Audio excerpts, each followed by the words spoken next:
Hey guys, it's GHP and welcome back to a Dusk Road deck tech. Today we're continuing with our mono colored decks and we're going to look at mono shadow aggro. So this was a list I basically asked my chat, what do you guys think is the best way to build it?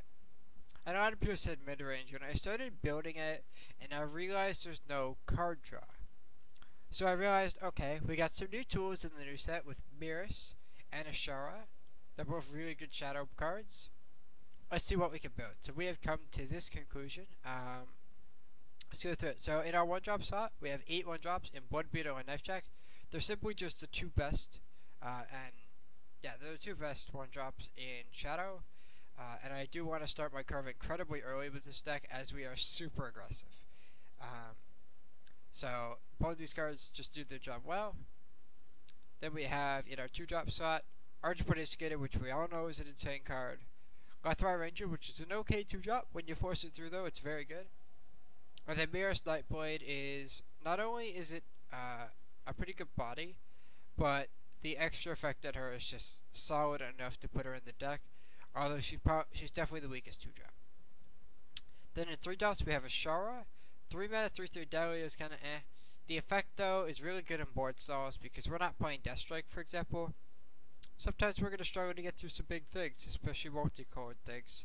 So this is one of the best ways, if not the best way to do it.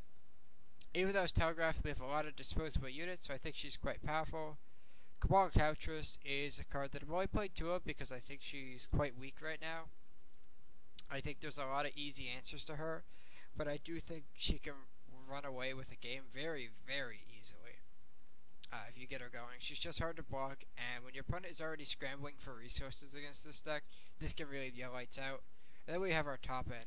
Impending, which is just an excellent card to fly over when the board stalls, and 4 Memory Dredger, which basically is one of these creatures that's, well, you've used so much of your removal already, can you deal with this? If not, I'm probably going to win the game by recurring things. One cute thing you could do is Memory Dredger back Miris and continuously activate her, making the knight deal 1 more damage every time and drawing new cards. For our spells, we got 4 Sabotage, Try and Disrupt. This deck has 0 counterplay to Harsh Rule except Cabal Countess. This is one way we could take it. Lightning Storm as well, which is both good against us, or just try to eliminate some removal for cheap.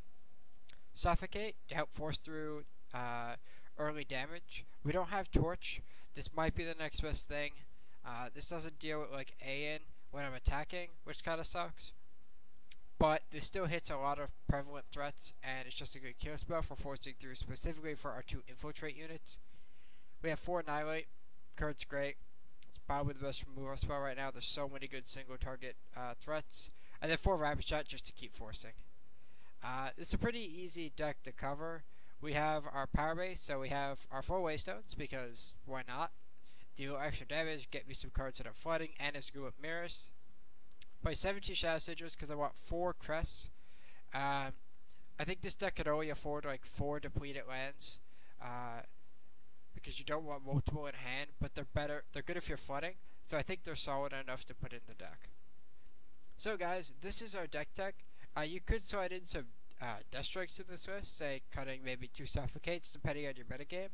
For me so far, this deck has been, I believe, a 10-1 record, and which shocked me, honestly. I thought this deck was going to suck. But I've beaten everything but a 3-color control deck. So this deck feels kind of alright, so we're going to jump into some games.